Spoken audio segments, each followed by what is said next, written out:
माझी अडचण ऐकायची तुला? माझी अडचण ही आहे, तुझ्यासोबत पब मध्ये या म्हणलं तर ते शॉर्ट्स घाला, ते वन पीस घाला, त्या खाली ते हाय हील सँडल घाला, तो सगळा लवाजमा घेऊन तुझ्यासोबत पब मध्ये या, पब मध्ये तुझ्यासमोर नाचा. नाचताना मी अनकम्फर्टेबल, मी ज्या कपड्यांमध्ये कम्फर्टेबल त्या कपड्यांमध्ये तू ऑकवर्ड. का तर असे कपडे घालून पब मध्ये कोणीच येत नाही. हे बघ, एवढीच जर मला नाचायची हौस असेल ना, तर मी नवरात्रात नाचेल, किंवा गणपतीत नाचेल, किंवा माझ्या मैत्रिणीच्या लग्नात नाचेल. पण माझ्या कम्फर्ट झोन नुसार. समजलं? मी नाही तुझ्या मित्रमैत्रिणीसारखी रात्रभर घराबाहेर राहू शकत. माझ्या घरी माझे आई बाबा असतात, ते माझी जेवणासाठी वाट बघत असतात. आणि काय प्रॉब्लेम आहे रे तुम्हा बॉयफ्रेंड लोकांचा? भर रस्त्यात खांद्यावर एकतर प्रेमाच्या नावाखाली हात ठेवता, बरोबर?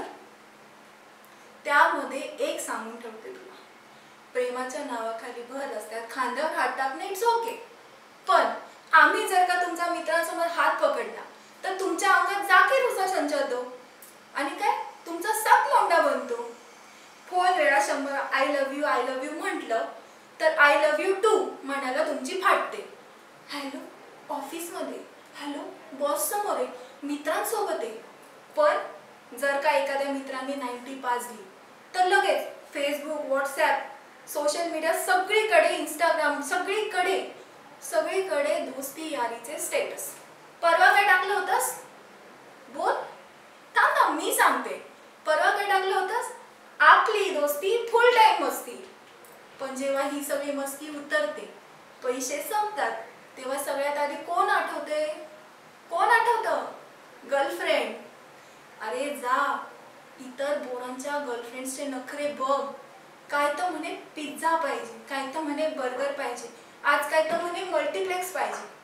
आणि आम्हा मराठी मुलींचं काय? काय? फक्त एक प्रेमाचा phone call, problem solve. Thank you.